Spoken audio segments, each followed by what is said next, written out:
that's one thing though. I don't really have like a lot of the other people who come on these videos and talk to you and stuff like that. They've had like I've had some personal experiences with sort of strange things, but nothing really as direct or as overt as most of the people. Like yeah, and it's kind of like I'm kind of like waiting. I'm like, oh, is it ever going to happen, or is this just my role? Am I not supposed to kind of have that those kind of direct experiences, right? You know what I mean? So Yeah, it usually happens when you're least looking for it as well. yeah, yeah. Yeah, because that sometimes creates the blockage in itself, I suppose. I don't know. Yeah. Maybe some people are supposed to and some people are not. And it just Yeah. gets whatever pulls their curiosity closer and closer to really loving themselves is the most Right. important thing. So if it's just logic and science, that's the most important thing that'll pull you. If it's Yeah. spirituality and it needs to be put in balance, then that'll pull you that Yeah. direction. That's what your soul knows the best. That's the right place for you to move forward. Yep. Yeah.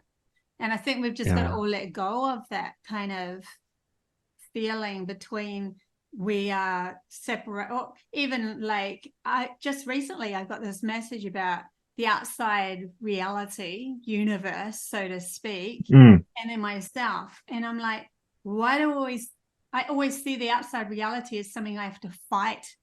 I have to like it's meant to be my Yeah. best friend. And yet I'm Yeah. constantly Yeah. feeling in myself this anxiety of trying to fight with it, push it this way, push it that way, make this happen. um and then I'm like, oh, let it go, and even that seems hard. And it's like Yeah. once we start to realize it's not against us, the outside world's not against us, that we're actually friends here. Yep. Yeah, so to speak. And the other message I got with that message was, if a friend, you know how you're trying to manifest stuff, everyone's trying to manifest things and all that sort of stuff. If a friend said to you, next Monday, I'm going to give you $100 because I won, I don't know, 10,000. So you don't have to worry about that he's going without or anything like that. He's got plenty. And that friend saying, I'm going to give you $100 on next Monday.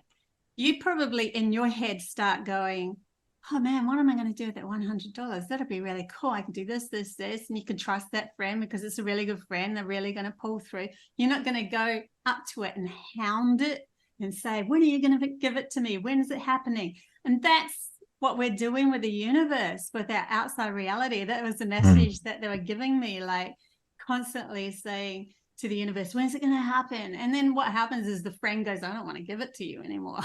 So it turns around and I'm going to give it to someone over there that's just not hounding me and annoying me. It was Yeah. a really interesting thing. And also the fact that you actually already spent it in your head before you even get it. That's another thing. Like your expectation is already on par with the universe bringing it to you. So when we Yeah. start to see the universe as our best friend, bringing us whatever we desire, it starts to come into play. Yeah, always these things are easier said than done because our mind starts getting in the way, right? Yeah. Yeah. Yeah.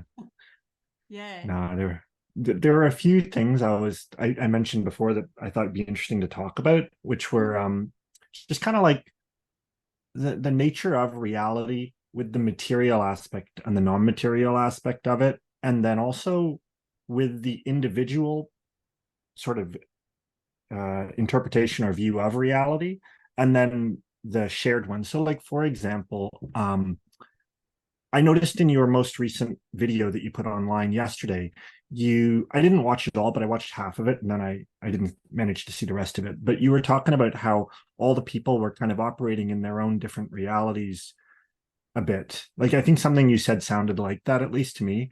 Hmm.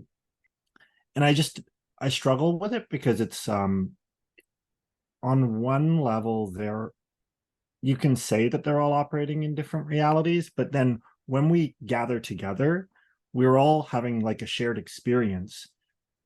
and where is that happening? Like, this is kind of, I'm not really thoroughly thinking this through properly. I probably should have prepared a little more, but one of these hard concepts to comprehend, because you're coming from a logical point of view, and then you're coming from a intuitive soul point of view. So there is these different points of view within us that we can that are actually working cohesively together in a way. Well, they're meant to be, but a lot of us aren't, because we're imbalanced, only like looking outside ourselves. So everybody is actually creating their own reality by the way that they're thinking, and what blocks they have, and where they're actually going, and what they want to perceive as their idea, you know, whether it be, I mean, anything from the flat earth experience, and right through to, you know, I don't know, a witch's perspective of, you know, being in unity with Mother Earth and stuff like that. And so it's not that. It's really interesting, because when you come from a perspective of source energy, every single one of those individual experiences where those people are having these ideals of what their reality is, from oneness point of view, is meant to happen, because oneness is gathering all this information. We as soul is gathering all this information to be able to carve this whole complexity of this new reality that we want to move into. So it's going to be the pull of the majority that come together, that say that this is what we decided upon, like, and we do it as in a collective, as in, you know, all of us are starting to believe in that concept can actually be grounded. So that's why they program us, because anything is possible in the eyes of oneness. Absolutely, anything is possible. But we are in our own limited concept of what reality is, so that we can carve this story and create this story. And it is an individual thing, but then it's a majority thing that kind of everybody in that reality will come together and become that decision that's created.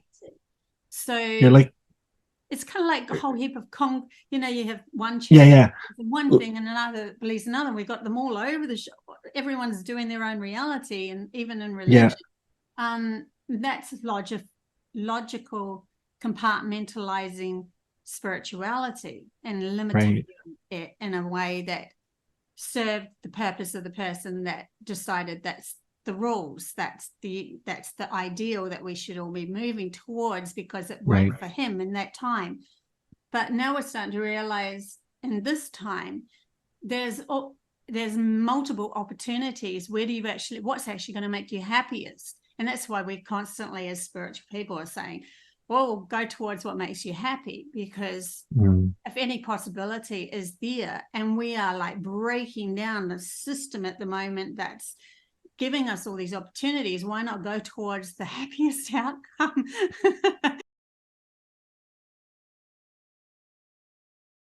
Indeed. Like one thing I've noticed that kind of fits with that a little bit is a lot of different groups, they have different views, like you mentioned, for example, like the flat earth type thing, and then you get the round earth, the globe type thing. And I find it very interesting that the way that you can view things, there's often a bit of ambiguity, or almost like so for example, for the flat earth people, they can make the case that if they look over Lake Michigan, they can see the bottom of a building they shouldn't be able to see, because it should be below the horizon. But then there's another side of the argument. The globe people will make the argument that actually the Earth's atmosphere has a gradient of refraction that changes based on the pressure and the temperature as you get closer to the Earth's surface. So that what happens is the light actually bends. And you can kind of illustrate this if you get a fish tank and you fill it with water and you put sugar in, because the sugar settles to the bottom. So it's denser at the bottom than at the top. So then if you shine a laser in one side of the fish tank, you can find videos on YouTube of this, it'll curve and it'll come out lower on the other side. And what I find really interesting about it is that it's almost like reality is constructing itself in a way so that many different people can experience different realities with as minimal conflict as possible, like as minimal contradiction as possible, just based on their viewpoint. So it's like, and there's a lot of other sort of, I like some of the experiential evidence that is used in support of flat Earth. I think I haven't checked the veracity of it, but if you did actually look at it, you'd say that's pretty solid evidence to make the case for that. But then there's also other experiments you can do that operate sort of beyond that, that might illustrate that that wasn't the case, right? And it's like, and I think it goes even further, like with the energy technology, like from within the paradigm we live in, when you look at the Earth, you can say, you know, we've got an energy problem, and you can say, oh, you know, what are we going to do? The only solution might be to sort of like reduce our consumption, right? However, that needs to be done. But then actually, that's just one perspective to look at it from. And there's like a totally different perspective you can look at it from, where actually energy is totally abundant everywhere, and that it's just a matter of figuring out how to use it. But then the problem I have is that when you're trying to explain this to people, they ask you, well, where is it? And I can reference things and cases where people have been successful using this, but when the people try to reproduce those experiments or something in the presence of other people, it won't work any longer. And it's almost like their beliefs of the individual people are having an effect on which reality is actually manifesting. It's right. Yeah. It's that double slit experiment, where it's the observer is creating the reality and the majority takes over control of the creation being presented in the end. And that's because we are at the core of our self-source energy creating a reality, but we are also in a mind that has limited our experience and trying to carve a certain path, like you are talking about. Like if the flat earthers really want, you know, they say that they believe in all that, then they are going to only find things that will make that belief possible. And there's no wrong or no right in any of this from the eyes of source energy, from God, you know, whatever you want to call prime creator. And that's the thing. From that point of view, there's no judgment on the fact that somebody's going to have these different, everyone's going to have these different perspectives of life. And even a scientist will be so focused in on finding something that they find it. And then when they find it, they realize, oh my God, but that means that that's going to change too much. And that means their reality ends up smashing them, you know, down, and they don't actually get their findings out because they all of a sudden had fear around what they had discovered. So it's really interesting when we really take a good look at ourselves and how we actually work through this life, where we sabotage ourselves constantly. I do it too, all the time, where I'll be driving along and then I'm like, okay, I'm feeling really good today. Nothing is going to happen wrong. You know, it's going to be going really smoothly, and I'm really in the zone, and everything goes smoothly. And then a little bit of a niggle will happen in my mind, and then the next minute, and then I'm like catching on to that story of somebody just annoyed me on the road again, and you know, and I'm like, oh my God, I'm back into this again. So we are constantly seeking and creating. We're seeking what we want to discover. We're really seeking what we want to discover. So everything that you said is correct. Everything that you said is, where's the truth in all of this? When in the eyes of oneness, everything is possible. There is no truth in that respect. It is just a perception of the person having the actual life that they're living and creating their story. their perception is the truth.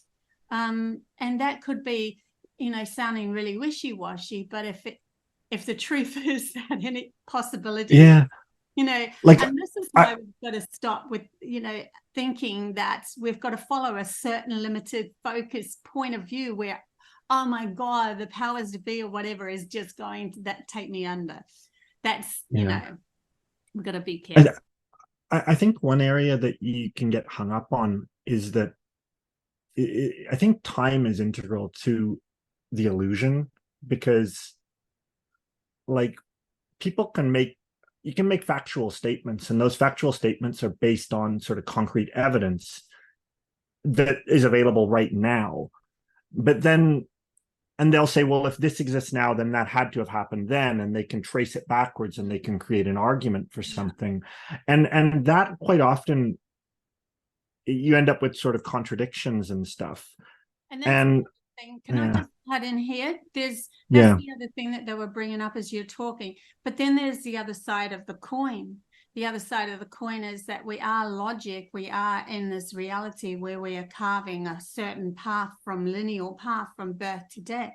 And we have specific things that have happened in our past that have, you know, made us who we are, really created who we are. And that isn't, and we can't just turn around and, okay, anything's possible, so, you know, ignore everything that's happened completely when we have sort of source energy or whatever one is, and our souls have gone on this journey and then gone down a certain path, and then we've gone, oh my God, I don't like that. That feels too separated from the love of myself. I need to come back into who I am. And so, you know, wars and all of that. Do we really want to go down that road again? See, we need to have learned from that experience and not deny it, that it has happened. So in some cases, a lot of cases, history is relevant to the fact of where humanity is going to go next. But still, the individual is still deciding what history they want to take on as their perceived idea of what they want to create next too, and what's going to feel right for them. Right. Yeah. Right. That makes sense. Yeah. Like, yeah.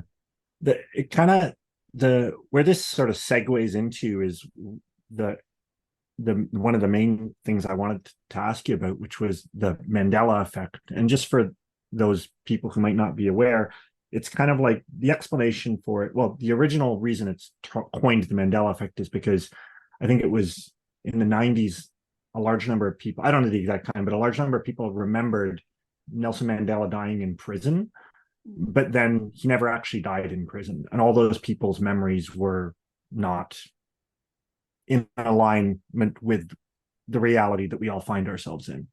And I don't know why they really kept calling it that, because it's much broader than just Nelson Mandela. Like it extends to, like, now there's like tens of thousands of things in pop culture, which more than 50 to 60% of people are misremembering as something totally different. And for me, I've come to one conclusion about what I think is going on there, but I would be curious to hear what you and your guides think is going on with that. Like we've got this, you've just mentioned earlier, you said we've got this material linear path that exists that our logical mind is following, that allows us to construct and build a reality within certain confined rules. There's that but then that you're talking about. Yeah, but then what's going on with these seeming changes? Like, I could understand if it was just one person. Sorry. It's kind of like when the collective, a group, doesn't match up with the individual's perceived idea of the history. So an individual will go along and go, well, I remember this. And then the collective is shifting it to something else. And then the individual goes, hang on. But the collective has gone, no, we've decided it's this, or we remember it as this.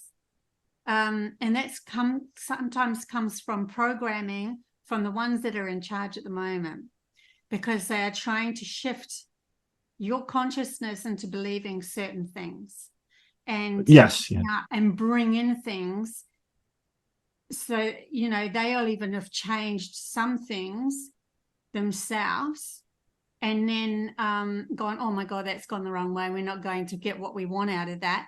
So we'll revert from that, and then we'll bring in another story, and they reprogram the global consciousness as a different history or a different thing that happened.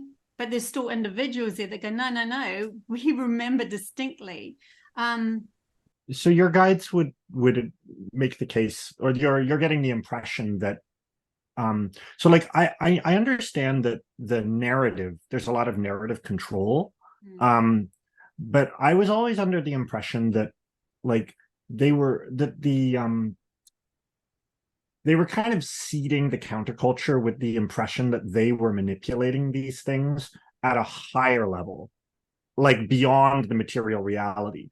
And I thought that that was kind of like them just sort of flexing their muscles to be like, oh, look, we can do some magic and whatever, and you don't have control of it. And I was like, but I don't actually think they can do anything. I think they're just pretending. Like, this is my hope. My hope is that they're not actually manipulating beyond the reality at the higher level. They're injecting and that a certain story into humanity's consciousness, definitely media and everything. Yes, and yeah. Media people decide, yes, I will believe that. So when Right. they decide I will believe it, they are literally programming through the programs humanity's consciousness. Like we've the men given away our ability to say yes or no, that is what I believe to be the truth. So there's a lot that would follow the narrative of what they push through, rather than their own understanding that was of what was the truth when they were younger. So they change, they flip it, because they believe they're more than what they believe themselves. Right. Pretty much the whole understanding of where humanity's consciousness has gone wrong. We haven't taken the reins back to our whole self of what our reality is and where we want to drive it forward. We've got one foot in the door of, we're doing it, but we're not really, because then they just click their fingers and we go, we believe you. And that depends on how much of the majority of humanity has actually said yes to that story or not. Okay, I wanted to like clarify one thing, just because it's kind of like for some people who are watching, they might not fully understand, but the argument being made for a lot of these things that people are misremembering is that it's beyond just material manipulation of the media and of the culture and of material. It's like, for example, they'll have a videotape that they watched when they were a child, and they watched it 1,000 times or 100 times, and they remember a distinct thing happening in the video. They put the video in the closet, they don't touch it for 20 years. They go back 20 years later, they take the tape out, they put it in the cassette player, and it's totally different. Right? So it's beyond the material. It's not that someone snuck in and took your tape out. And I think a lot of people fall into this trap, and they say, oh no, they're just changing all of the media online. Can I just quickly flip in while they're changing? Sure. Because when you were a child, or when you watched that, even if you were an older person, doesn't matter, your reality had a certain persona of what was on that tape. It's like your individual self will hone in on that was how it is. And then I'm sure you've done this before. You've watched, say, a movie just from a few years ago, and you rewatch it when you've woken something within yourself. And when you rewatch it, you'll go, I never noticed that. Oh my God, that's so different than what I will remember when I was a younger person. Because you're perceiving things from the energy that is the base energy of your reality in the moment that you were watching it to begin with. And then you turn around and you perceive it. Wow. Yeah. So okay. So I'm getting a bit of constantly like a wave. Consciousness is like a wave. They're telling me like a wave creating reality. It's not a straight line that logic wants you to believe, but logic has this perceived idea that it has to be exactly that. And so it forms nothing will change. Everything's solid. Everything is exactly as I say it is. But That makes a in lot of sense. reality, it's all energy, and we are literally carving the path of the energy that's present in the moment. So it will constantly change as we change our perception of our reality. So this is really fascinating for me, because this is very similar to the kind of the whole aspect of like people can see beyond this density and see other beings and different vibrations that aren't there. And it's almost like the case that the way you're explaining it to me, I'm interpreting it as the actual physical item that you've watched exists on many different dimensions almost. And it's almost like within you. And perception of your reality and the energy that you have decided you are in right. that moment.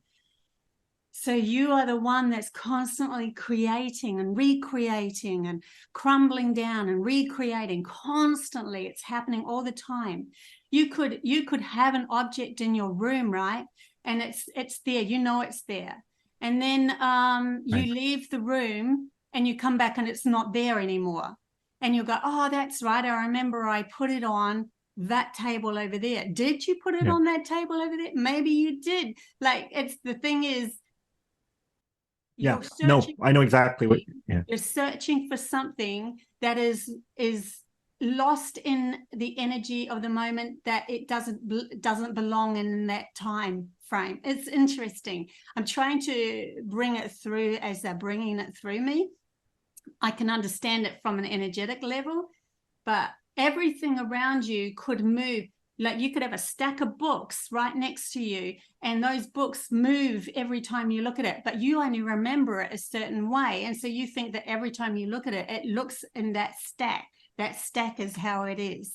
Like, that book is that book, and then the next book, and then the next book. But you don't kind of remember everything. You don't remember every little detail, do you, when you walk into a room? So when you actually see those stack of books, one of them could be a little bit off because you're more focused in on that. It's sticking out to you more, and so it looks like it's actually sticking out. It's it is, but because it wants to grab your attention. But it wasn't before, but you didn't even notice it before, and you're like, why is that sticking out now? But it was, and it wasn't. It's really interesting. This is what's fascinating. It's like, because almost all of these Mandela Effect type memory things, they can debunk them, because the material reality is self-consistent. Like, it's always consistent. Like, it's like it's not like in one place there'll be some evidence. Like, there's this thing they call residue, which is like basically other instances of the thing in historical record that are different from how they're supposed to be. And I've always been curious about, what is that about? So, for example, say like one of the famous ones is Fruit of the Loom. People remember all this. It's an underwear brand, for people who don't know. I don't know if it's global or just in North America, but its logo was a sort of, they call it a cornucopia. It's like a basket with a bunch of fruit in it. And that's how most people remember it. But now there was never any basket underneath the fruit. But there's a whole bunch of what they call residue. So, for example, there's a record label that makes a pun, like a parody of Fruit of the Loom, that was produced around the same, I think probably in the 70s or 80s. And it has the same cornucopia, but instead of fruit in it, it's got whatever the other thing is in there. And it's got a pun on the name of the brand of the clothing manufacturer. And it's like, there's thousands of these sort of things. You remember it with the basket underneath, because your concept of reality in that time and everyone else's would go, well, of course it's got a basket underneath. It wouldn't, that's how the fruit is held. And so we have this imprint in our brain of that's how it is. Whether it is or isn't, it can be a genuine mistake, but everybody is in the same resonance of that mistake too. That can happen as well. There's all these different concepts of what reality really is. Even the fact that, we're really only perceiving as far as our eyes can see and our ears can hear and our body can feel. Yep. We are only perceiving to that limitation of our experience. And yet they say there's a world, but have you really been in space and seen the world? You know, you see a picture, but that's right in front of you. So it keeps, I mean, you could really go deep, deep, deep, deep down into all of this, because really when you come into it, interesting enough, they're bringing up that when I had the experience of becoming more and more and more of myself, becoming everything that I perceive. See, even when I left my body and became more, when I ended up meeting oneness, I left my body, became the planet, became everything. But it was always my perceived idea of what that is. It was not, I can't include everybody else's perceived idea. It was coming from my perceived idea. And then when it went into the fact that I was the universe and everything, still my perceived idea of what the universe is. And then it ended up being this Taurus energy, which was the energy that I encapsulate now, that is around me at all times. Right. And it's around every living thing, because we are all consuming and recreating and consuming and recreating. We're literally walking Tauruses around. That's literally what we are, consuming and creating our own existence as we go around. So everything that you're talking about is an outside reflection of what we decided our world is going to be. It is what our logic has decided, and that's its job. It's meant to have a lineal story where we have some sort of, you know, I don't know the word, you probably would, but consistency, let's put it that way, a consistency of how everything is supposed to go in our reality. Otherwise we would be in the ether, it passed on, and time wouldn't even have a bearing. You know, we'd be flipping in and out of all different types of times, and we'd be able to manifest whatever we liked, and all of that sort of stuff would be just spontaneous. But we are in this body, we are in this mind. And they're bringing me to what my daughter said when she was 3. Mommy, we belong in a place called, we live in a place called Anyon. It's where everything is everything, but we also live in our minds as well. So we are in this where everything is everything. Everything can be anything. She said ponies can be rainbows, and rainbows can be ponies. Anything can happen, absolutely any possibility. But at the same time, we are in this limited concept of ourselves just so that we can have a story, so that we can have this beautiful story of a tree grows outside in our garden and we go and pick the fruit. We can have the physical, tangible story of it. So it's all truth. But it is, we have to start to bring in the concept that we are more than just the outside world telling us or showing us what to do, because then we're giving away our reality to somebody else who's going to take over our creation. And it's your creation. It's your individual creation that you're creating. Yeah. Like I'll what am I going to say? Like for the Mandela effect, the one last point I was going to make before we move on to other stuff was just like, do your guides have any insight into why? So for example, with that fruit of the loom thing, sorry, I'm hung up about it. It's like, the parody that was created around the same, like I believe it was before people started misremembering it as having the same thing as in the parody. And I'm just curious, what is it about?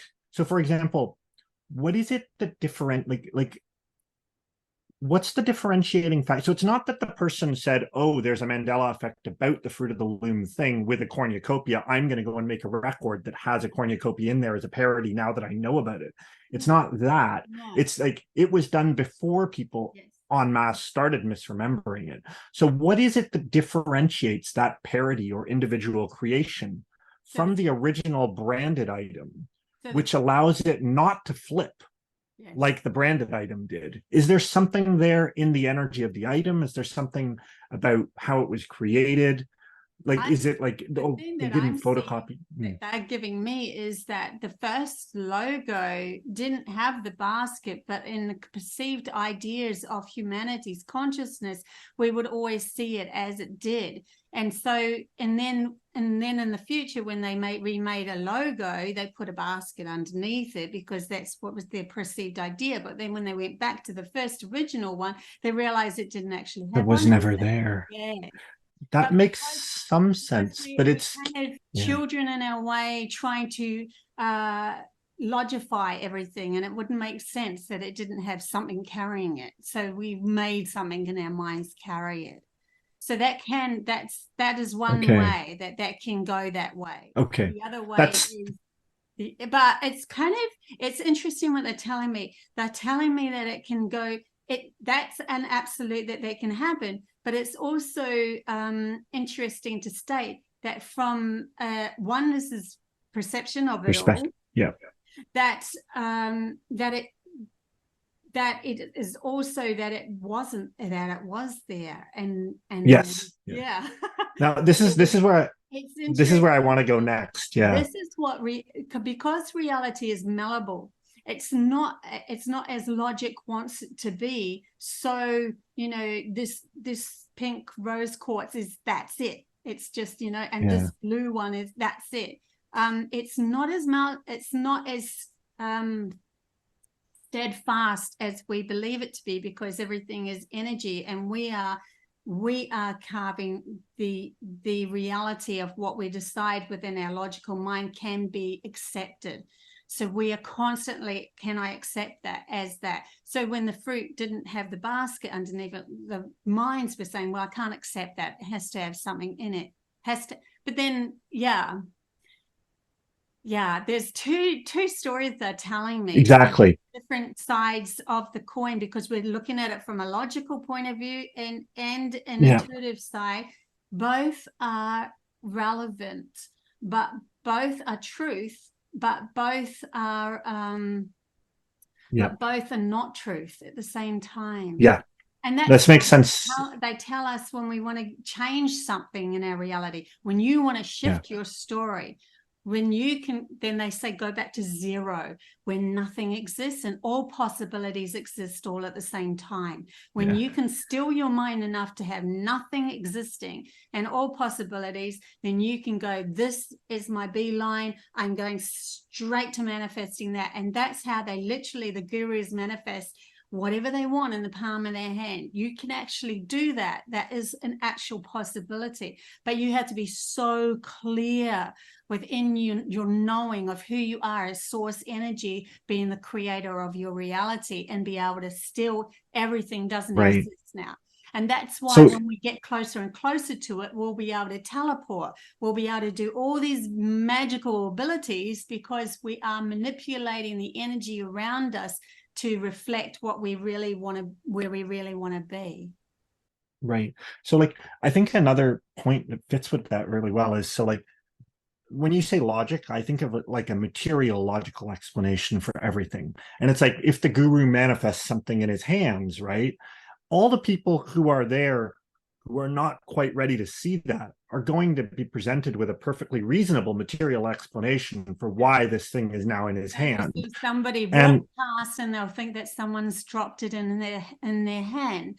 And they may have even seen that. Like, they may have even seen that happen. Honestly, Peter, if you do go into those sort of places, like I've worked with Cherokee Elder, she'll say, okay, you're not allowed to watch this, because it will blow their minds, and they will literally go crazy if they see some of the things that she could have done.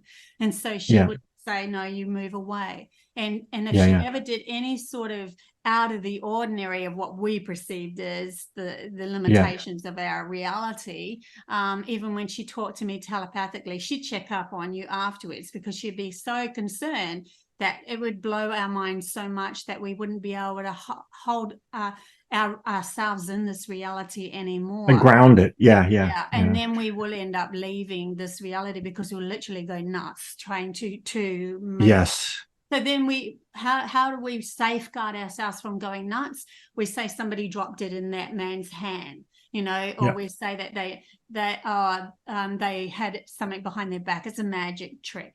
They know it's kind of like same for UFOs. Like, one person will see a UFO, they'll see a ball of light. Another person will see the same UFO and they'll see a disc, right? Like, it's almost like they're creating the, you know what I mean, like the thing to back up the story. And I often wondered, so like, one of the things people always say is they make the argument for like, oh, all these things that allegedly people are saying are going on in the, the opaque areas of, call it that, right? They make the case, well, like, if that were really going on, someone would have talked about it. But I've always viewed it as the perspective that, like, well, I think these things can be going on, and it's almost like they're happening in another reality. And I think it actually benefits that opaque area to stay opaque, because if they are visible to the majority of the population and they can all see what's going on, it's almost like their ability, the consciousness of the people who's not ready to see that can actually stop it from working. So it's like whatever they're trying to do, they're trying to do it behind closed doors because they don't actually want the public consciousness to be seeing it, because it'll kind of dehabilitate their ability to successfully operate whatever they're trying to do. That's kind of how I've seen it. Like, it's kind of like, yeah, I don't know. Yeah, they do. If it makes sense. Do that. They do this kind of slight underhanding kind of a manipulation over here. But the thing is, as humanity's consciousness starts to clear up and take their own power back, they're going to see through them more and more and more. So it's actually not them changing, rather than the people starting to waken up and recognize that something, they know. Most people actually individually, most of them know something's up, but they have to what limitation or extension will they actually, what limitation will they cross, and what extension will they actually move into before they see themselves as, I'm losing my mind. I mean, even within my own self growth, when my guides were helping me do this, I would take steps, and then I go, and then they would pull back for a couple of months and I wouldn't see anything. And then all of a sudden they're starting to dribble it back into me again. And it just, they kept coming back until, but I had to be the one that was holding the reins and letting them know. Otherwise I would literally go crazy if it all happened in one big bang, from losing myself completely and being in this reality of, following the news and doing whatever an else tells me to do and all that. So not being myself, true to my nature as a channeler, which I was since I remember channeling when I was 2 years old. And so if I went from that straight up to what I'm at now, I would probably have lost my mind. So this is a slow process in a way, but it's very fast when you look over the big picture. For humanity's consciousness, and lots of us are waking up in this lifetime, and so it is flipping. It's going to flip, and in that we're going to see that we don't need somebody to be overbearing anymore. We don't need that control anymore. We don't need it, because we're realizing we've got control over our minds now, and we've found balance, and we're starting to trust our feelings, and how we're feeling in this world is a really big thing. If you look in the past, you can only see your past from what you felt. And even if you look at pictures and images, you'll remember feelings. So everything is really feelings. Your whole life is feelings. And yet in this very moment, I am physical, but really it's just a whole string of feelings. So when we start to take that into on board with our reality, then we're going to realize it's how I feel is more important than what that person thinks I should be doing, or how I feel is more important than somebody else is telling me, this is how you fit into society. So we start to carve different paths, and then we go, like the young ones now are carving this new path of using the technology, and there's nothing wrong with technology. It's the ones that are playing the game with the technology to try to control you, but they were doing that before technology came anyway. So they're carving their own path through YouTubers and all that sort of stuff, creating freedom within themselves to have a life that they really love, and they're all cashed up and they've got the abundance. So the young ones are actually showing us the way through this, through loving themselves. It's us older Yeah. folks that have been slowly boiling and conditioned to conformity, that have actually put ourselves in a position of slow boiling frogs.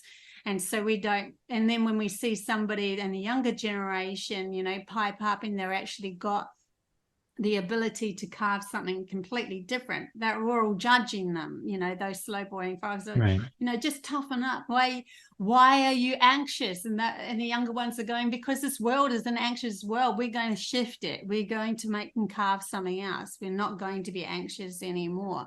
And so they're actually the ones that we should be watching move us out of this. Yeah.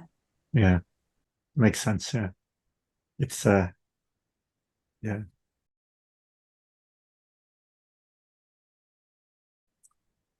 So a lot of people say that in 2012, the kind of thing was happening is the energy was shifting. So now, like you're talking about, it's like we have a greater creative aspect to us, which can kind of change our reality more so than the reality being dictated from outside, right? We always And have we always had it. We just weren't exercising it. Yeah. Right. Yeah.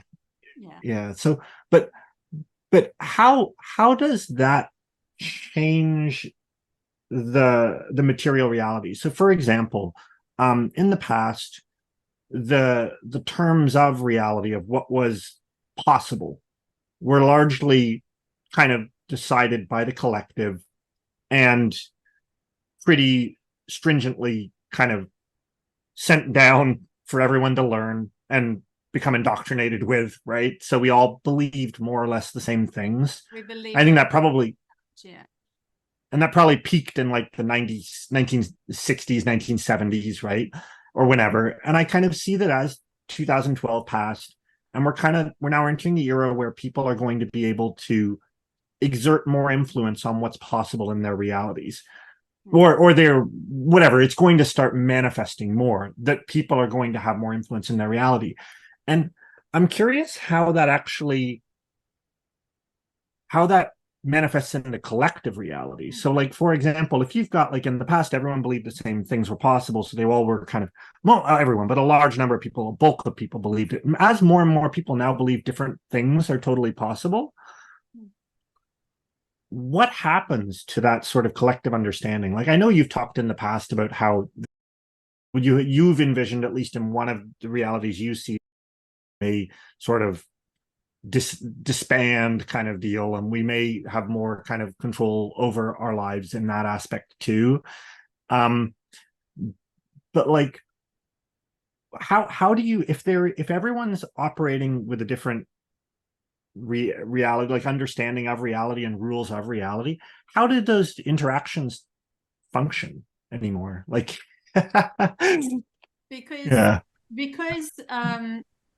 The more that humanity wakes up to the realization that they aren't just this body and that they are a soul that is oneness, the more that they start to realize everybody is their own God.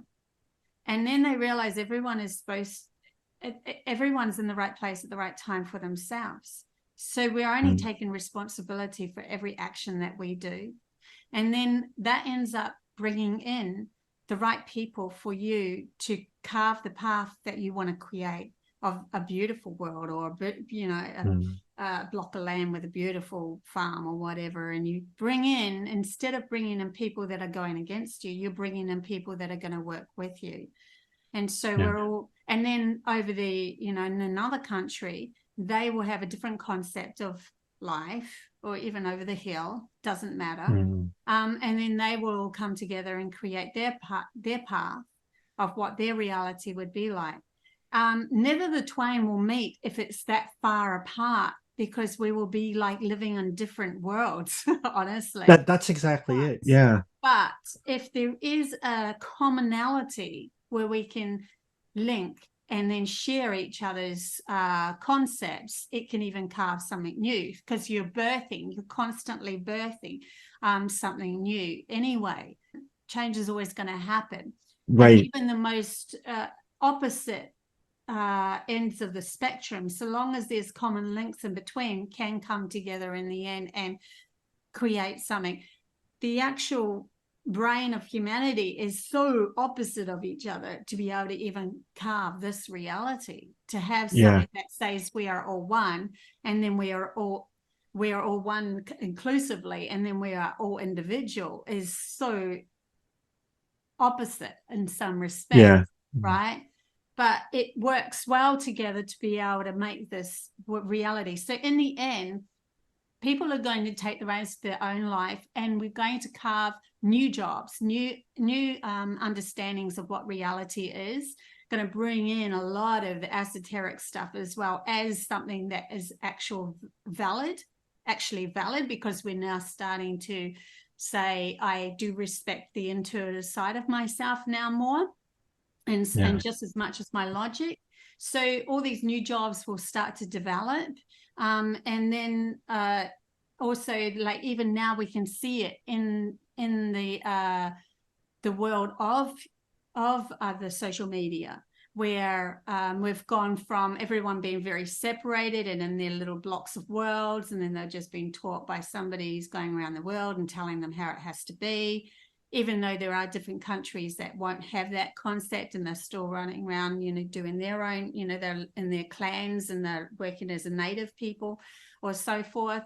There's different worlds within humanity's consciousness going on in this one world all the time.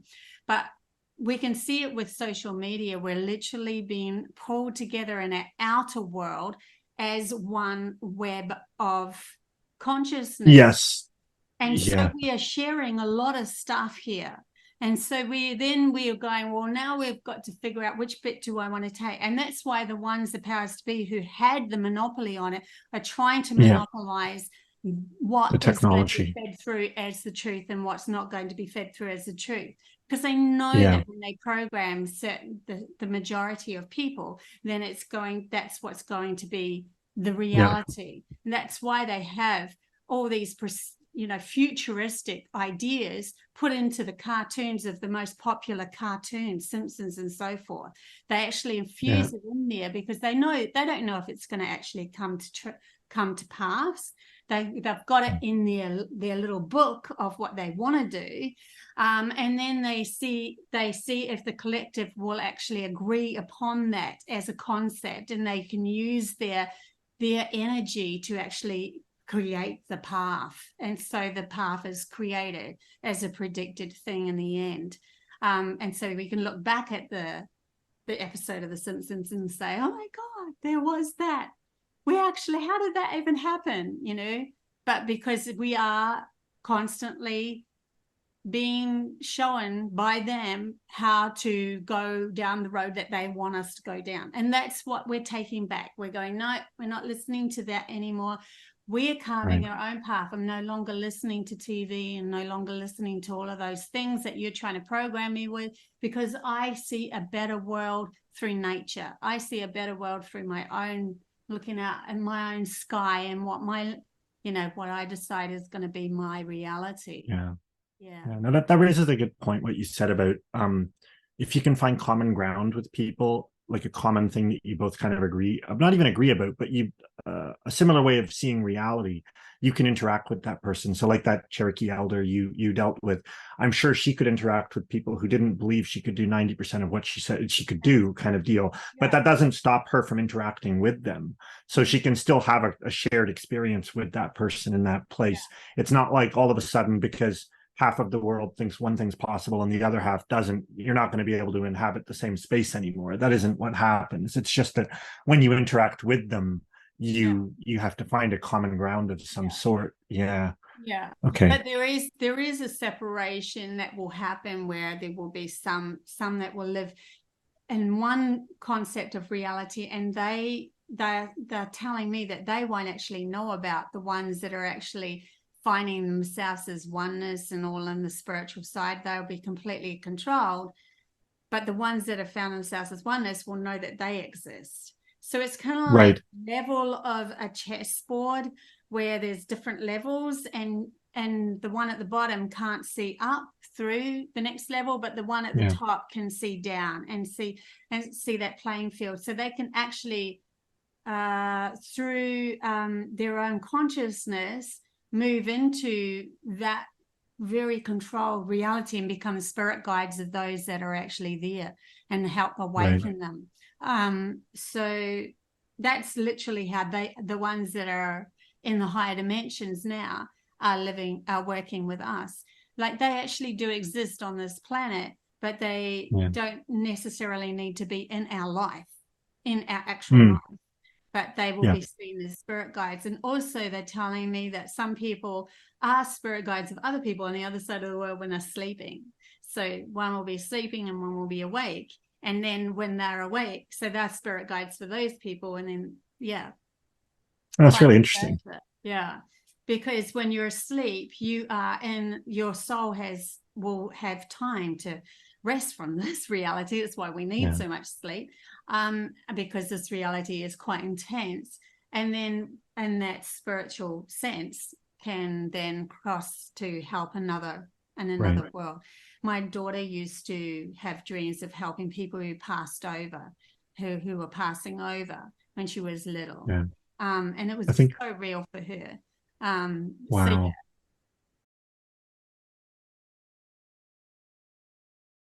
Well, one thing I think might be useful is to state for like the audience, something that I've experienced is that it's very, if you try to talk to about these types of things to people who are very sort of materialistic oriented, and they've kind of got, it's not even that they're materialistic, or they're just questioning things given the understanding that they're coming from. And it poses a bit of not a problem, but it's very hard to find a common ground. So for example, it's kind of like talking to someone religious and who believes a God exists, and another person doesn't believe a God exists, and the person who believes in God can't provide any piece of evidence to prove that God exists, and the person who doesn't believe in God can't provide any piece of evidence to prove that God doesn't exist, because it's non-falsifiable. And it's kind of the same thing with this. It's like you've got this energetic higher level that's operating, and it kind of, the way I explain it to myself at least, is it operates through coincidence and things like that. And it's like, so that things will sort of appear and things will happen in a way that is very perhaps unpredictable for other people, but it's kind of like what you needed to happen. And they'll be able to explain it as, oh, that was just lucky, or oh, that was whatever. And or for example, someone will sell some magic thing to heal people, for example, some sort of magic water or something, right? And if they take that water and they run it through a double-blind study, they'll find that it's no better than a placebo. Like, it's basically the same as a placebo. But the point is, a placebo is already magic and a miracle to begin with, so whatever. But like, things outside of ourselves more than what we believe in ourselves. So if you believe that somebody was a high guru person that could heal you, then all they need to say is, do you believe? Then all you do is go, if you say yes, with you I will, then boom, it will work. But if that person is in, I'm not sure if I can, or maybe I can help you, then all of a sudden the one that's been healed will go, oh, I don't actually believe them. And so it won't actually work. And it's like, it's not even necessarily the healer who's doing the healing. It's the healee who's doing the healing, and the healer is just kind of leading them. You can see that in the way that the body heals itself. We heal thyself because we are our own universe. So we heal ourselves. Our body heals itself. You can see that in the physical reality. So everything comes from within us. And usually when there's something going wrong, it's because our soul's trying to find a way to release itself from the body, because it's had enough of this tension and anxiety and stress. And so it will cause an issue, a health issue. And it's usually because the intention and the stress means that certain muscles within our bodies tense. And so we end up causing, if you hold something that much all the time, of course it's going to calcify, or it's going to have a problem with it. Arthritis, cancer, that sort of stuff. So you end up having these problems. No, that's fascinating. But really it is if we learn to move through our life very relaxed and with the flow and just allowing, when we do that, where our body will start to relax and we won't tense up in certain places, and then we won't get illnesses as much because our soul is feeling really good, and then it lights up different parts, like our cells have light within it, and that's our soul will just spark, and so we end up becoming literally luminescent if we actually did. That's why they always say that the ones that are really, what is it, enlightened people are the glow. Glow and all that. You're dropping all these truth bombs, Bobbie. All this in your eyes. Like that, right? So that's more of your soul embodying you. Why? Because you love your life, because you're not tense anymore, you're not in anxiety. So that's one of the programs that they've poured over humanity's consciousness to keep us in the slow boiling frog. They keep bringing that up, concept of we're getting conditioned to be conformed into anxiousness and into stress. And it's not the natural tension place for a soul to live. So it will find a way out, even if it's an accident. It will find the accident. Even the immune system, it's like, if you're, I'm not going to go into specifics, but if you're constantly shocking the immune system with stuff to keep it in a hypertense state, it's like, that's just another reason that your soul, you know, wouldn't want to hang around. But the thing I found, one thing I was going to mention was, I think John Rappaport wrote a book where he was recounting interviews he had with two people. One of them was sort of more conspiracy oriented, but the second half of the book was about, he was interviewing a hypnotist who found that he was able to heal a lot of people by putting them in a hypnotic state and then asking them to be creative and tell a story. And this is all he would do. He would just put them in a hypnotic state and have them tell a story for an hour, once every week for 12 weeks. And after 12 weeks, you know, whatever chronic ailment they had would be healed, right? And it's just like, and it's just about, you know, giving the soul that channel to create, to kind of ground that energy, or even not even ground it. I don't know if it's grounding it or not, but it's just a channel to flow through, to give it a reason to be there, right? Yeah.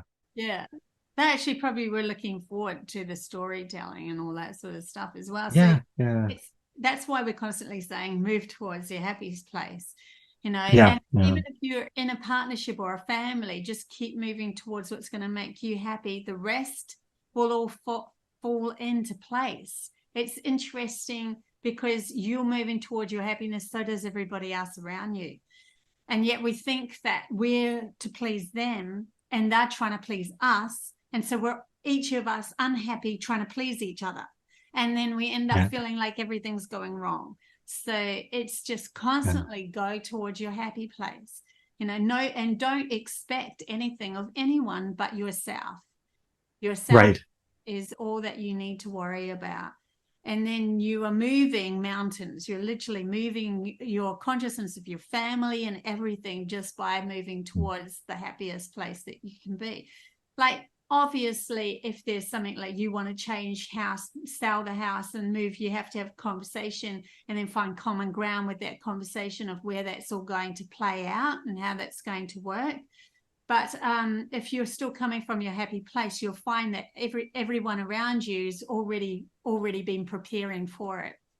It's really interesting. But if you're in anxious mode of, I've got to control everybody, I've got to make everybody do as I say, then you'll find that they're just not even there with you. Yeah, I can relate to that. Yeah. And the more we exercise this, the more we play with this energy of creating our reality through our happiness, the more that we start to see the pieces of the puzzle that I was talking about before coming together and everything's starting to work out. But we are scared of our own light and where we can actually take this, because then we have to take full responsibility for everything that we do create. And so we have this kind of thing in our heads that prevents us from going too fast. And so sometimes we feel like we're just sitting in limbo for a while, trying to catch up to our own understandings of creating or carving our own path and where we really want to go. But just allow that to happen too, because it's a whole new way of living. It's a whole new perception of life. I might have asked you about this in one of our earlier interviews, but I don't know if we specifically talked about it, but like in detail. But like what you just said there about getting too much control too quickly, and kind of you having difficulty dealing with the thing that the aspect that you're the one who's creating all these things that you may not want, or maybe you will, you know what I mean? It's just a lot of responsibility.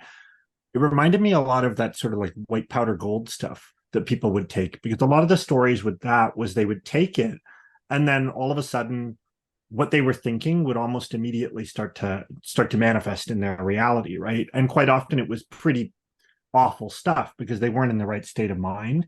Mm-hmm.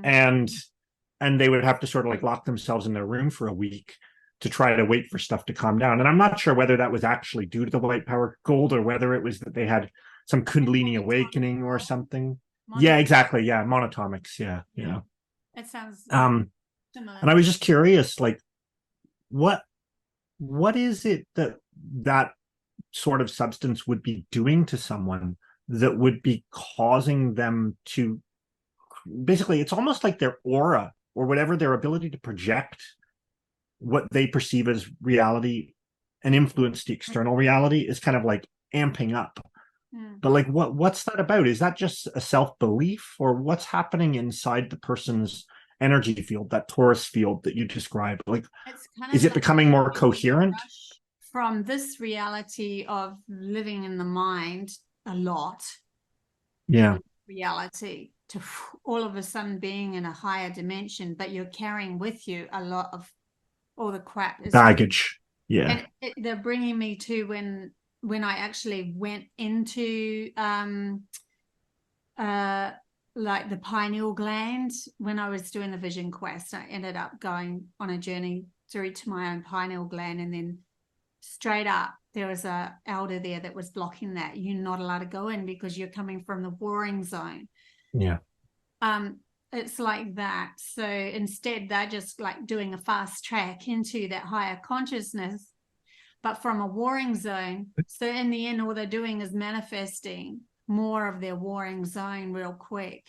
Yeah. And we all have that capability, because we have the ability to release DMT from our pineal gland and be able to experience that from 0 point. But we have to shut out. We have to come into balance first before we can really step into those other higher frequencies where everything is manifested very quickly within reality.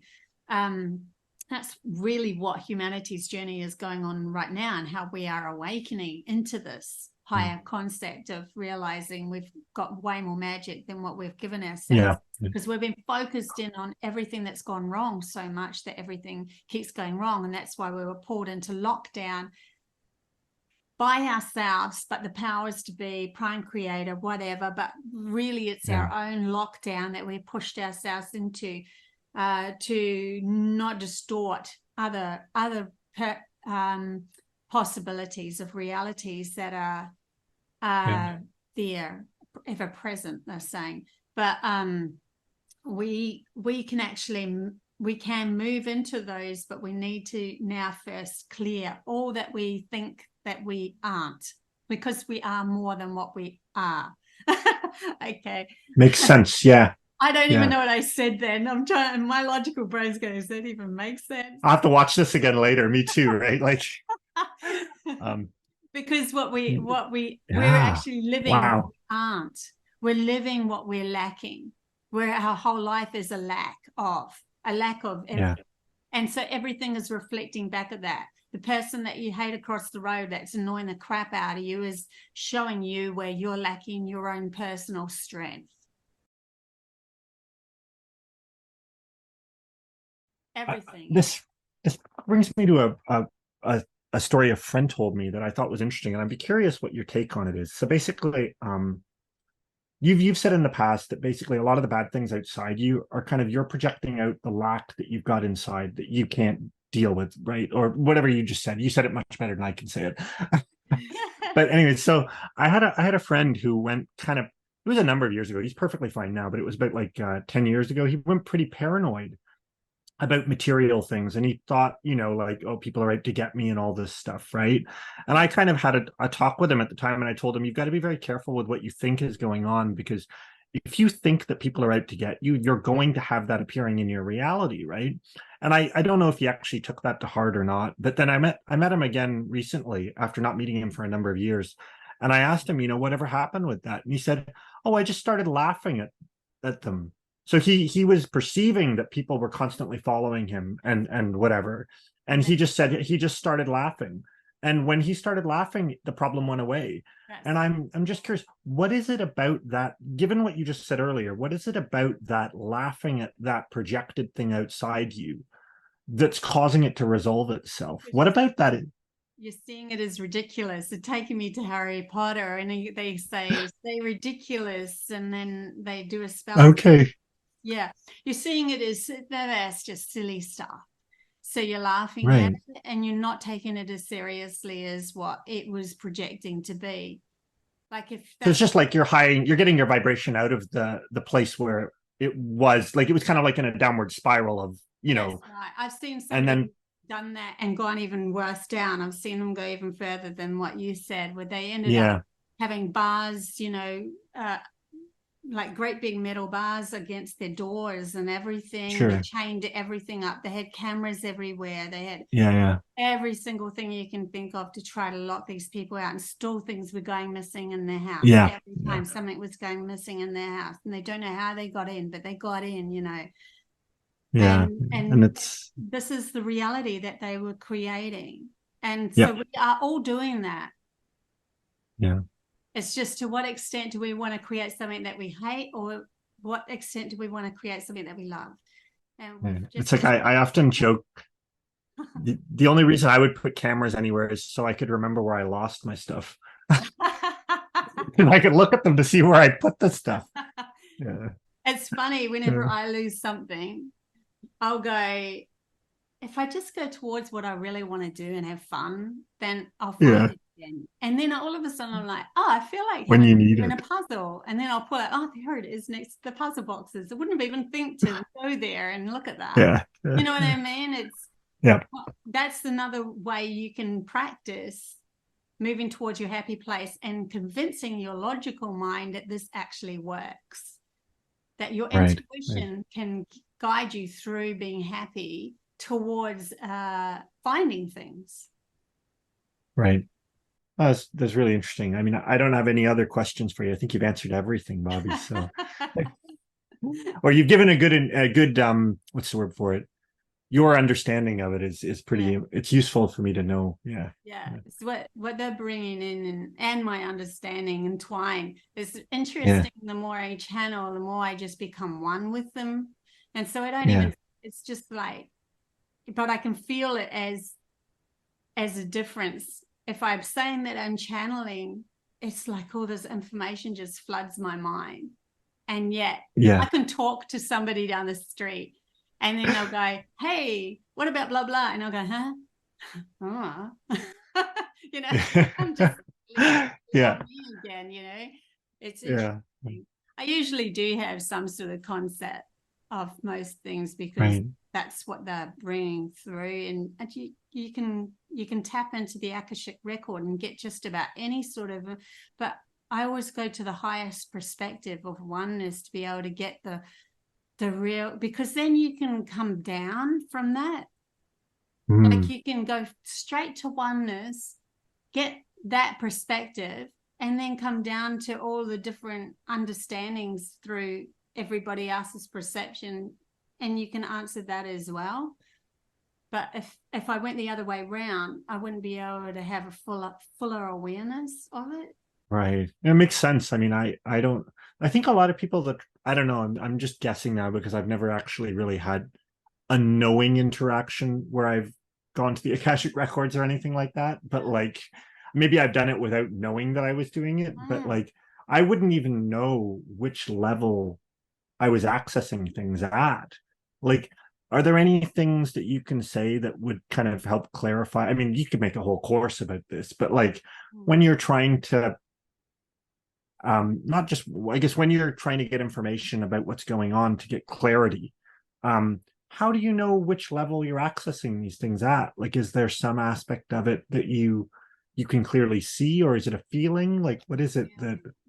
Yeah, it's definitely a feeling. Like when I'm with when it's oneness, I know that perspective, because that perspective sees things from a perspective of the soul. So I just know it. And if it was, say, for instance, the Cyanians, which are close to them, then those two seem to mingle together to me. Pleaidians, can get a different, like the lower, not so high end Pleaidians.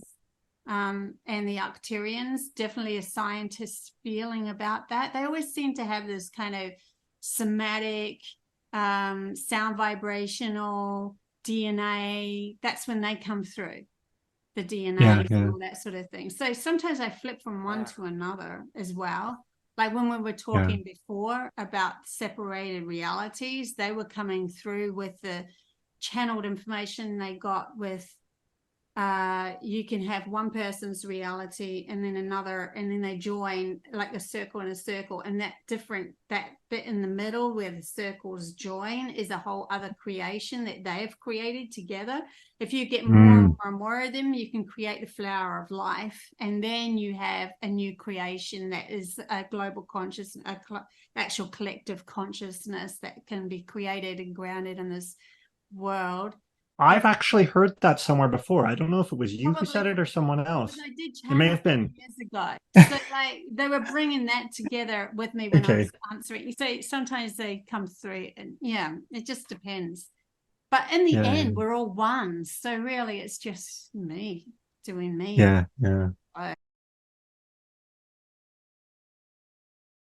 it's this is kind of a like I watch one or two other channels sporadically to kind of follow other channeling stuff related to I think one of them is allegedly channeling Pleiadian stuff, and there was one thing they were talking about where they were talking about when it's okay to talk about this on your channel, right? Like it's just about, like they were saying when people got, you can cut it out if they were saying when people got sick or something like that on one of these Pleiadian planets, for example, they were saying when they got sick there, the most crippling illness was depression, because it was sort of a mental thing. It wasn't necessarily a physical thing that could be fixed. It was a mental thing. And they were saying if it got really bad, they would actually have to, I can't remember what the wording was exactly, but it sounded like they were sending them somewhere to basically get brainwashed, sort of. And I thought to myself, I'm sure it works on their planet and it fits with what would perhaps be like, because they're trying to get their depression fixed, and depression is like a mental condition, so you've got to come at it from a mental angle, right? But it's like the way they were describing it, I was thinking that sounds like, if that were Earth, then this would rapidly devolve into some sort of dystopian like sort of brainwashing camp kind of thing. But I'm sure that isn't what actually happens, but like I was just like, it just goes to show you the context within which the reality out there that does that even in Pleiades there's a lot of planets and everything, but I think the majority would isolate themselves automatically to try to sort themselves out. Oh, interesting. Okay, that makes more sense to me. So there you go. Connect with their planet and go take some vacation time out with their planet, just them and the planet, and try to sort their own self out. Okay. Yeah, that's how I would see it. And I know the elder that worked with us, she was straight from Pleiades, and the ones that she found was straight from Pleiades. When I was going through some crap, she wouldn't come near me. I had to deal with it myself. Well, that's then afterwards, once I'd calmed down and she had felt my energy shift, then she came and talked to me. Then she's like, I see. What's going on now? And then I said, I actually don't know. I actually don't know why I felt that way. I don't know why I was, I couldn't get to the bottom of it. But we're not as connected as what we would be over in Pleiades, where they would probably go in the water and connect with the water, connect with the the earth, not the earth, the planet that they're on, obviously, not earth. Yeah. And so to get back to oneness. And also they would surround them with positive affirmations of how amazing they are. They did do that too. Okay. And you just reminded me of something. Like, do that with me. I wish you yeah. did. It would have been nice, wouldn't it? Yeah. Because you're reminding the person of their connection to oneness, that they are already whole. And so they remind them again, you are whole, you are beautiful, you are wonderful. And so that they can keep saying that to themselves again.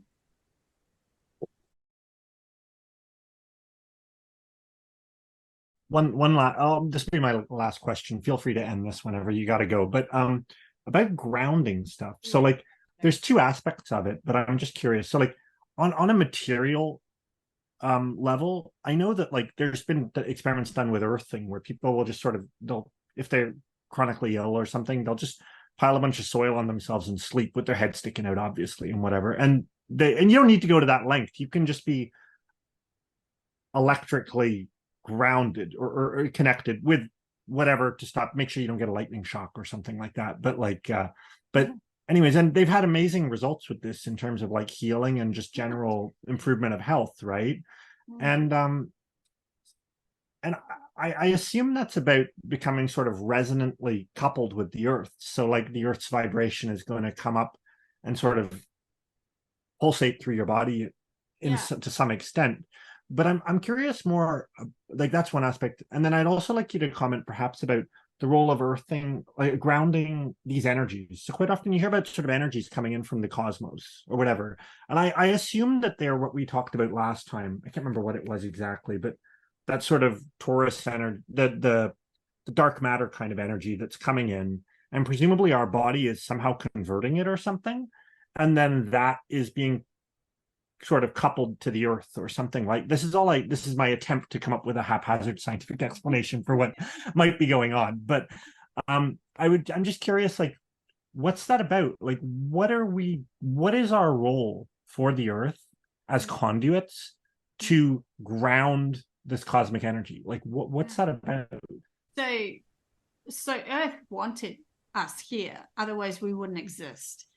That's not one reason. Just to answer your first question about grounding, so she's going to actually help you heal yourself, because that's why they call her the mother of us, because she's a nurturer. She supplies the food, water, and everything for free. For free.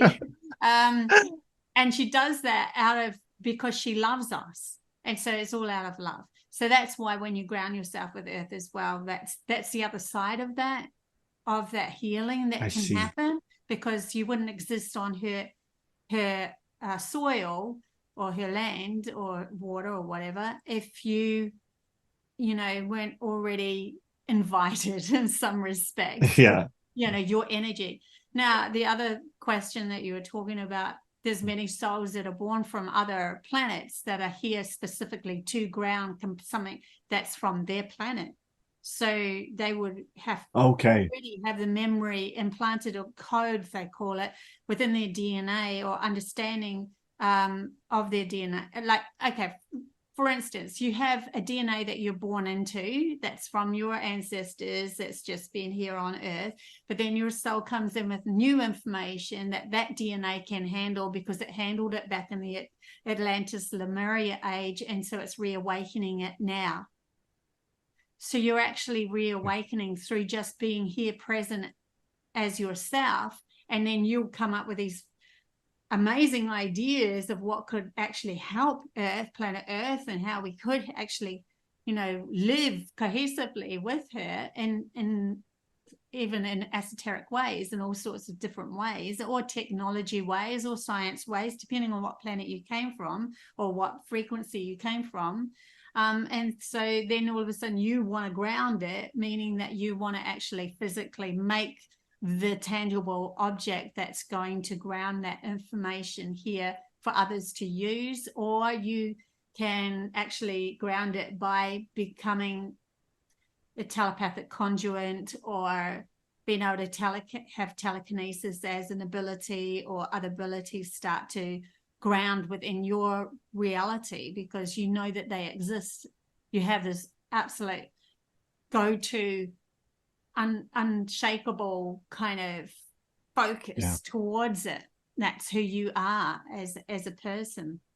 So, and the same with even building businesses. Like they keep on constantly showing me YouTube is becoming more their own world and having money that they want, because they in themselves decided they don't want to live this world anymore as it is in the 9-to-5 jobs. So they've created their own jobs throughout the web of social media. So and they have all come from places that they were their own boss, and so we're all becoming our own boss, and so to speak, and then working with each other. So yeah, I know you're coming from the black matter and all of that sort of thing, but all of that is they're saying tangible evidence of something that's going on within one's consciousness in a deeper level, so we can see it as that, like they have straight understanding towards their planet that they've come from, or dimension that they've come from, and they're bringing it in, and people could see it, I suppose you could see it as just nothingness, as in other words, their logical brain is not involved in this anymore, because they're bringing in something from the intuitive level straight from their planet. And that could be perceived as dark matter, I suppose, because I don't know, I'm just trying to no, I think that I've heard someone describe it as it's what was it exactly? So basically it's like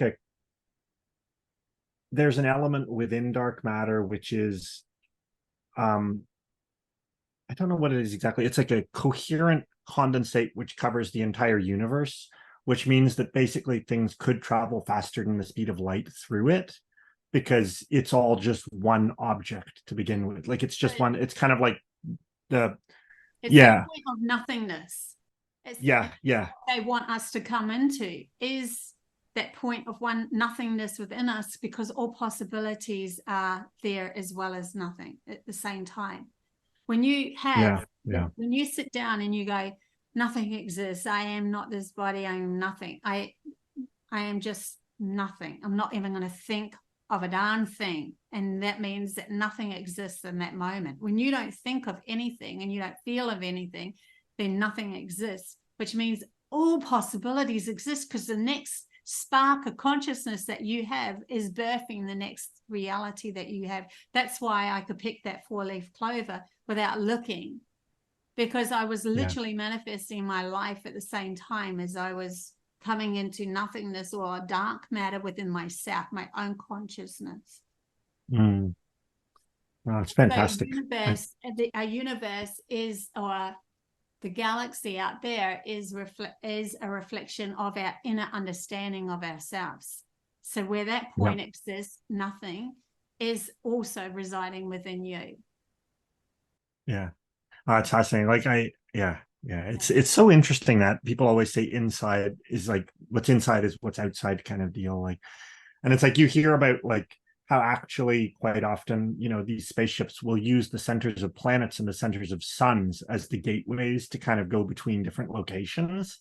And it's like, it's not what pop culture would have you believe, right? Because pop culture would have you believe that they're just flying through the space, but it's like the other interpretation of that is actually that they're going inwards, if that's right. I don't even know if it's right or not, but I've heard that from a number of places. So I was told by the Pleaidains years ago that the stars are actually portals straight from source energy. So every light that you shine, and it's like source energy this is one concept of it. They said that they can only show me in a limited way, but they said it was like source energy is just white light, and it wants to go on a journey, so it covers itself with black and then pinpricks all these little holes in there so it can actually change the frequency in those holes, which are actually, if we look up our stars.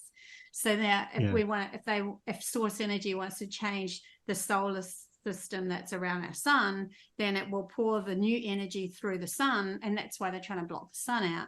It's never going to happen, because it's already done. We've already, you know, that nobody is beyond what they already are, and the powers are already, they're not beyond what they already are in existence. They already are source energy going on a journey. They just have to realize it themselves, as well as the ones that are waking up, and they'll all wake up together in the end anyway.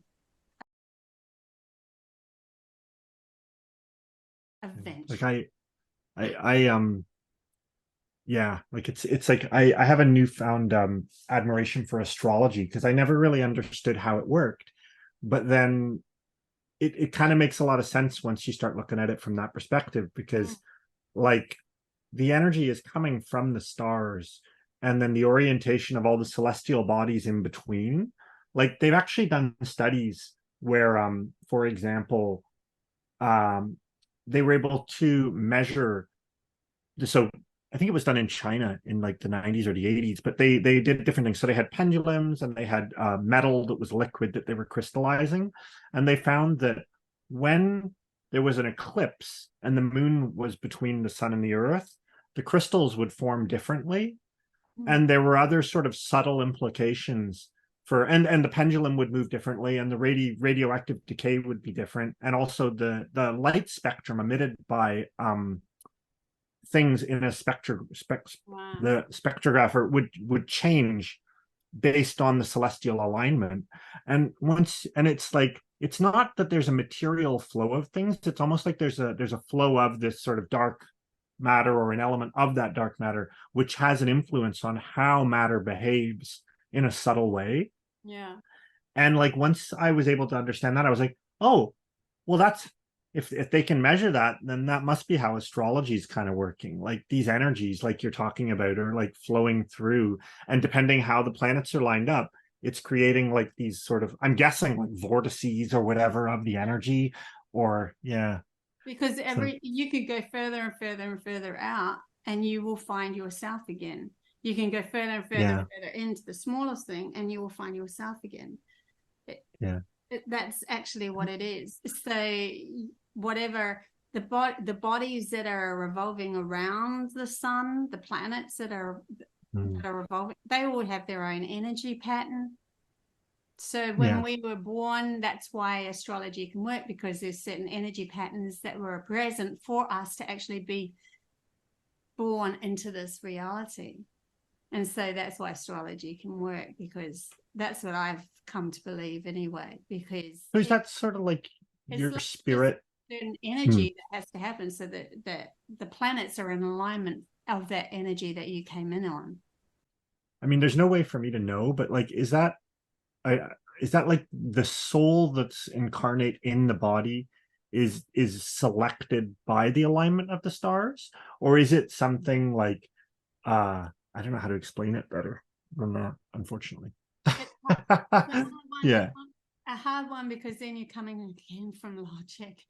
Like which one is it? It's like and then we're going to go back to that whole okay, well, I'll let you, and it all kind of falls into place, because the alignment is already present for that soul to be in existence in this time and this era, for us to have the journey that we're going to go on. But if we were born 100 years back when the alignment was different, then we would be a different personality. We would come through in a different DNA, and we would come through as a different personality in that respect, because we will be in alignment with the energies that were present in that time, and so forth. So we are here now, and that's all that really matters, is what they're telling me. Well, thank you, Bobbie. Well, let's end it there before we go for too long, because I think you're gonna probably want to. My daughter from the train station. Sorry. Well, thanks so much, Bobbie. It's always a pleasure to talk with you, and I try to watch all your videos. So I absolutely love these conversations with you, Peter. So thank you so much for saying, I knew it would be a good one. Always is with you.